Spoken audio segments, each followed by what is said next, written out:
युवा यात्रा अंदमान बोलवतेची 1 जून ते 7 जून सुरू होते। येस, ज्या मणिशंकर अय्यरने स्वातंत्र्यवीर सावरकरांच्या काव्यपंक्ती पुसून टाकल्या होत्या त्या आता दिमाखात पुन्हा उभ्या आहेत। देशभक्ति का ये व्रत हमने आंख मूंद कर नहीं लिया है, इतिहास की प्रखर ज्योति में हमने इस मार्ग की परख की है।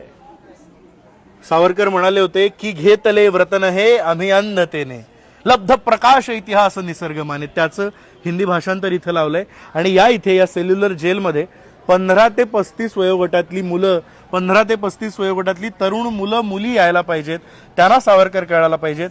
या हेतून आम्ही अंदमान बोलवतोय। विशेष युवा यात्रा वर्षातून एकदा करत असतो आणि इथे फक्त आमच्या दोघांची व्याख्यानं नाही येतात, त्याच्या जोडीला काय असणार आहे शरदजी?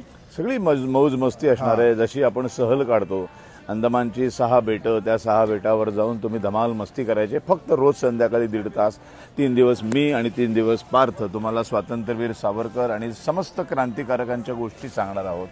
देश क्रांतीने कसा घडला, क्रांतीच्या मार्गाने देशाला स्वातंत्र्य कसं मिळालं आणि कसा खोटा इतिहास तरुणांपर्यंत पोहोचवला गेला, तो खरा इतिहास सांगण्यासाठी आमची ही धडपड आहे। यस, खरा इतिहास सांगणारी माणसं कमी आहेत आणि कुठल्याही शाळांमध्ये हा इतिहास शिकवला जात नाही, कधीच शिकवला जाणार नाही।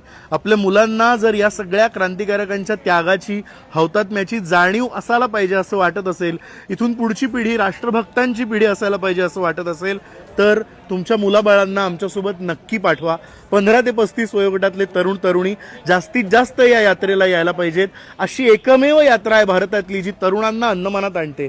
त्यामुळं आमचा हा संदेश, आमची ही तळमळ अधिकाधिक लोकांपर्यंत पोहोचवा। बुकिंग सुरू झालंय, बुकिंगचे डिटेल्स दिलेले आहेत, त्यामुळं सगळ्यांनी पटकन बुकिंग करा, नोंदणी करा। तुम्हा सगळ्यांना अंदमान बोलावतंय। युवा यात्रा।